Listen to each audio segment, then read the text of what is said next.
Well, howdy there, Internet people. It's Bo again. So, today we are going to talk about a GOP retreat. And some of the key takeaways, really, there's just one, that, that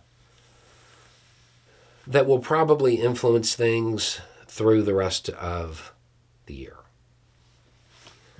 Okay, so Republicans in the House, they were all supposed to get together, go to this resort, kind of hang out, have some kind of bonding experience with each other, and just build unity.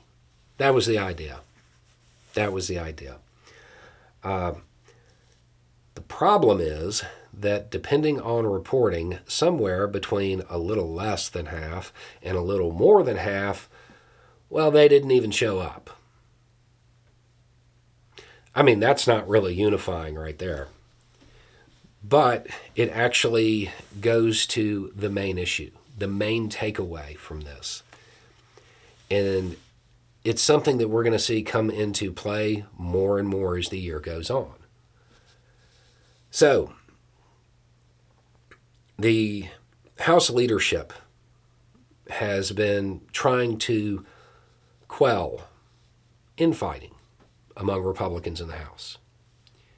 One of the main sources of division is the fact that you have sitting members of Congress who are Republicans endorsing and sometimes actively campaigning for the primary opponent of other sitting members of Congress who are Republicans.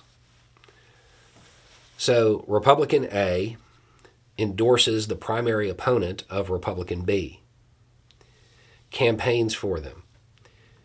Now, when A and B are back up on Capitol Hill, there's obviously a little bit of, there's a little bit of tension. There's some apprehension. And this is why members of the various little factions have a hard time coming together.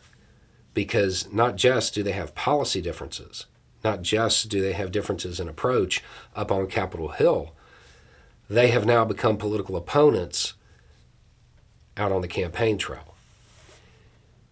This is something that it absolutely can't end until after the primaries.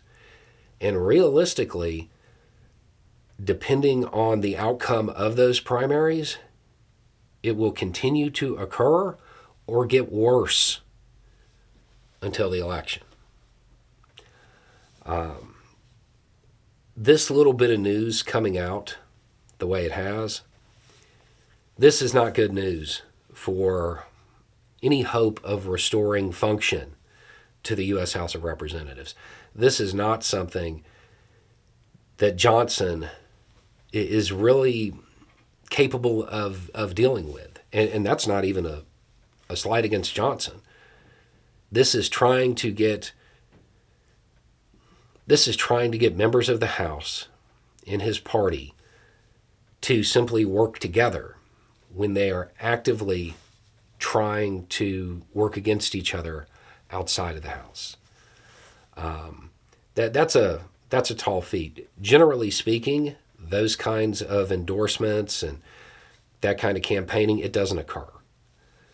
This is something new, and it's going to have long-term impacts, and it's going to keep getting worse.